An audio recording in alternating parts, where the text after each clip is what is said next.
الرحیم۔ السلام علیکم ورحمۃ اللہ وبرکاتہ۔ معزز سامعین و ناظرین، وہم اور اوہم پرستی ایک ایسی بیماری ہے کہ جو تندرست و سالم شخص کی زندگی کو بھی اجیرن کر دیتی ہے اور زندگی کا لطف ڈر اور خوف میں تبدیل ہو جاتا ہے۔ آپ کی خدمت میں پہلے بھی ایسی باتیں پیش کر چکا ہوں کہ جو معاشرے میں چند لوگوں کی اوہام ہوتی ہے، لیکن وہ باتیں شہرت پکڑ کر عوام بائیوں میں مشہور ہو جاتی ہیں اور در حقیقت وہ من گھڑت اور بے سر و پا ہوتی ہیں۔ معزز دوستو، آئیے انہی باتوں میں اضافہ کر کے آپ کی خدمت میں اور ایسی غلط مشہور باتیں پیش کرتا ہوں کہ جو توہم پرستی پر مبنی ہے۔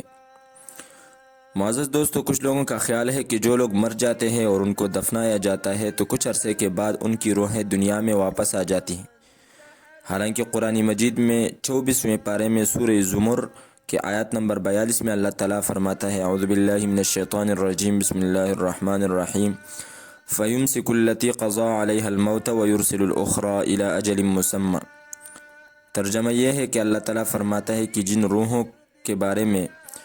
موت کا فیصلہ کرتا ہوں تو انہیں قیامت تک اپنے پاس روک لیتا ہوں۔ اسی طرح دوستو، یہ بات عقل کے بھی خلاف ہے، کیونکہ جو لوگ نیک ہوں اور وہ مر گئے تو ان کی روحیں دنیا میں آنا ہی نہیں چاہتی، کیونکہ انہیں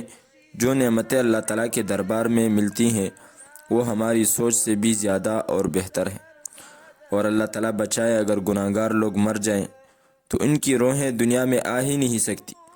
کیونکہ انہیں اجازت نہیں ملتی کہ وہ واپس دنیا میں لوٹ آئیں، کیونکہ ان کی مثال ایک قیدی کی طرح ہے کہ جو جیل کے سلاخوں کے پیچھے بند کیا جائے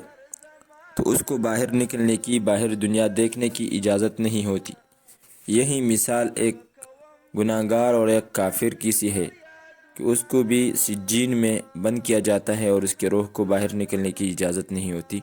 اللہ سمجھ کر عمل کی توفیق عطا فرمائے۔